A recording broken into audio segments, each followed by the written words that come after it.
Hello student, आज हम देखेंगे क्लास 10 के मैथ का अगला लेक्चर, जिसमें आपको पढ़ना है पॉलिनोमियल। हम पढ़ा रहे हैं तो पॉलिनोमियल में आपको पढ़ना है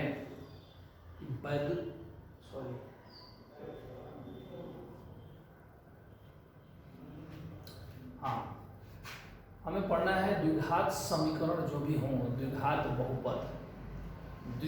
बहुपद के शून्यक और उन शून्यकों के बीच का जो संबंध है गुणांकों के साथ, वो हमको पढ़ना है। तो उसके लिए हम पहले लिख लेते हैं कि बहुपद के शून्यक एवं गुणांकों में संबंध। क्या हमें पढ़ना है? बहुपद के शून्यक और गुणांकों में संबंध। शून्यक और गुणांकों में जो भी संबंध है, इसको हमें पढ़ना है। तो हम मानते हैं कि कोई बहुपद है हमारे पास, px equal to ax square plus bx plus, ये हमारे पास क्या है? बहुपद, जहाँ पे a not equal to 0, b not equal to 0 and c not equal to 0। ये तीनों के तीनों जो है 0 के बराबर नहीं है। ठीक है, तभी तो 0 रहेगा, तो ये इसका क्या मतलब लग गया? 0 नहीं रहेगा। तो px equal to x square plus bx plus c, ये एक द्विघात बहुपद है, द्विघात। अब इसके यदि हम मानते हैं कि माना शून्यक चाहे मूल, शून्यक चाहे मूल। अब चूंकि आप जानते हो कि इस बहुपद का घात कितना है? 2। तो बहुपद का घात 2 है, तो शून्यक कितने होंगे? 2। तो हम माना शून्यक एक है अल्फा तथा दूसरा हम मानेंगे बीटा। माना शून्यक अल्फा तथा बीटा है। ठीक है, तो हम लिखते हैं अतः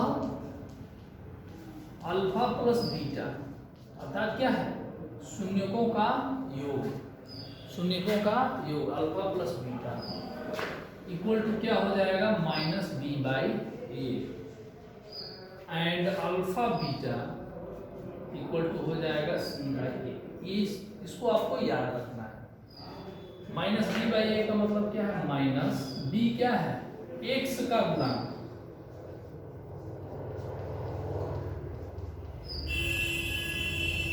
बटा में ए क्या है? एक्स स्क्वायर का गुणांक।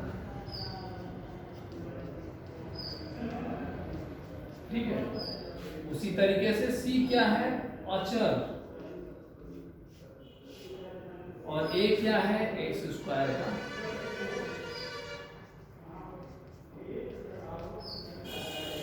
ठीक है जी।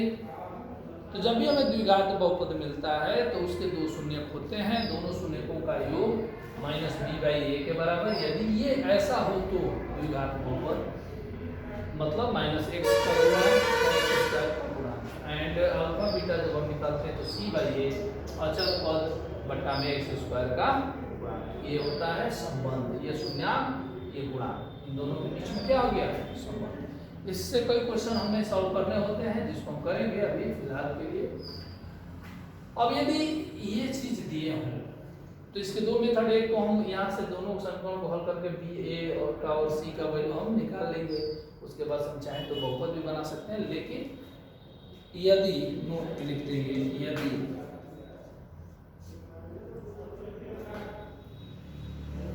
यदि अल्फा प्लस बीटा, यदि अल्फा और बीटा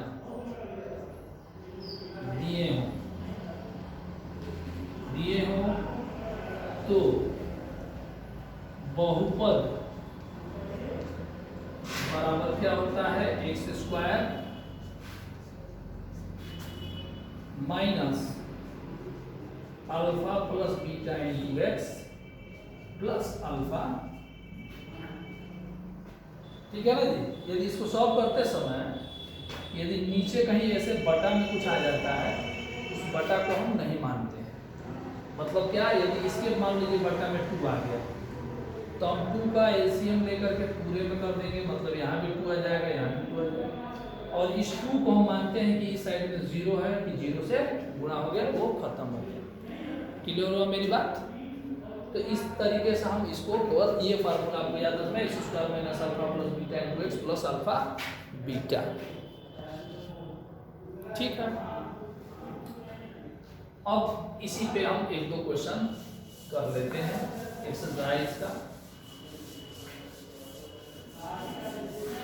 पॉलिनोमियल बहुपद का दूसरा एक्सरसाइज है, ठीक है ना। तो अगले एक्सरसाइज का फर्स्ट क्वेश्चन है, दिया हुआ है x² - 2x - 8, x² - 2x - 8, मतलब ये 2.2 का क्वेश्चन है, 2.2 का, x² - 2x - 8। इसमें कह रहा है कि आप इसके शून्य ज्ञात कीजिए और उसके बीच में गुणांकों और शून्य के बीच का संबंध स्थापित कीजिए। वेरी इजी, आपको ऑलरेडी मालूम है गुणनखंड कैसे करते हैं, तो गुणनखंड कर देना है हमें। तो हम क्या लिख सकते हैं इसके जगह पर, x² माइनस ये 4 दूनी का 8 ना, तो 4x + 2x 4x + 2x - 8। दोनों जगह से हम क्या कॉमन कर लेते हैं, दोनों जगह से यहाँ से x कॉमन, तो x - 4 + 2 कॉमन, x - 4। ये ना होगा, गुणनखंड नहीं बताएंगे आपको पूरा डिटेल में, क्योंकि ऑलरेडी 9 में पूरा गुणनखंड पढ़ा जाता है। जो भी यहाँ पे नई चीज आएगी वही बताया जाए। तो x - 4 और दूसरे ब्रैकेट में x + 2 गुणनखंड हो। तो गुणनखंड तो हमने कर दिया, तो शून्य कैसे निकाला जाता है, मैंने ऑलरेडी बताया कि जो px है इसके बराबर हम क्या मान लेते हैं, 0। क्या मान लेते हैं जी, 0। जब हम 0 मानते हैं तो 2 यहाँ पे ब्रैकेट होगा, लिख देंगे, अतः x - 4 = 0 and x + 2 = 0। Therefore x = 4 and x = इधर गया तो ये क्या हो जाएगा, -2।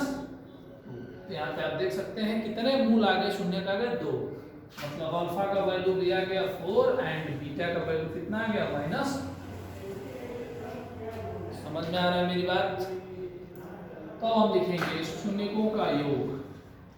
अब चूंकि ये तो पहला आंसर हो गया ना, अब हमें संबंध भी स्थापित करना है, तो शून्यकों का योग बराबर अल्फा + बीटा, यही ना होगा। 4 - 2 ओवरऑल कितना आ गया, 2। समझ में आ रहा है जी? यस। अब देखिए 2 आ गया ना, इसको हम लिख सकते हैं क्या, -(2/1)।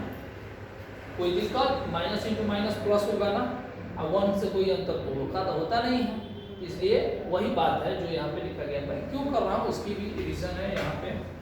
अब देखिए -2, यदि हम इस वाले समीकरण का यदि हम ax² + bx + c से तुलना करें तो हमें क्या मिलता है, a = मिलता है 1, b = मिलता है -2 और c = मिलता है -8। समझ में आ रहा है? तो अब इस -2 के जगह हम b रख सकते हैं कि नहीं रख सकते हैं, यस। तो यहाँ पे हम लिख देंगे -a ऑलरेडी है, इस -2 के जगह हमने b रखा और 1 के जगह क्या रखा, a, तो वेरीफाई हो गया। यही चीज करना था हमें कि अल्फा + बीटा -b/a आ जाए। नेक्स्ट वेरीफाई करते हैं हम शून्यकों का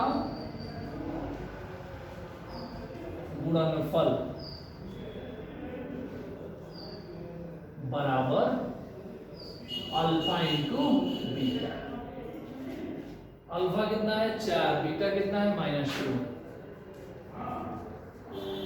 4 दूनी कितना हो गया -8 को लिख सकते हैं -8 बटा में 1। तो -8 क्या है C है कि नहीं, और ये A यहाँ भी वेरीफाई। तो यही चीज आपको प्रूफ करना है। इसी तरीके से 3-4 क्वेश्चन शायद दिए गए हैं 4-5, तो उसी में से आप इसको देख लें। क्लियर हुआ मेरी बात?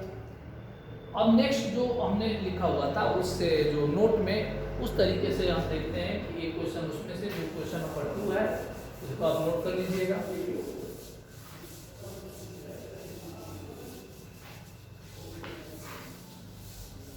क्वेश्चन नंबर 2,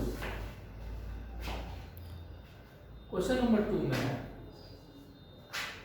शायद फर्स्ट क्वेश्चन है, में भी दिया है alpha plus beta, alpha plus beta दिया है √2 और अल्फा बीटा दिया हुआ है 1/3।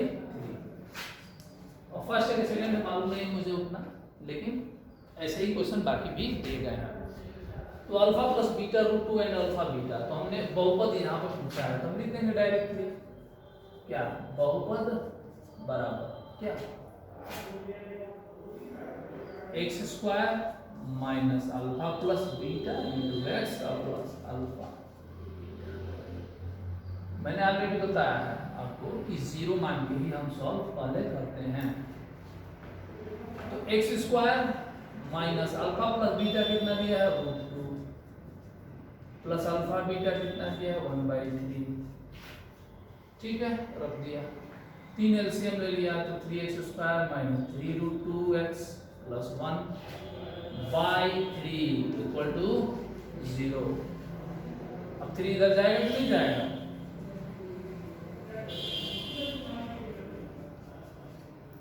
बोलिए, समझ में आया? तो अतः यही आपका क्या हो जाएगा px। अब 0 को हटा देंगे, इधर हम जो आया है हम लिख देंगे x माइनस 3√2x प्लस 1, ये आपका क्या हो गया। तो इसी तरीके से बाकी क्वेश्चन भी आप कर लेंगे, क्योंकि अगले लेक्चर में हम अगला एक्सरसाइज स्टार्ट करेंगे।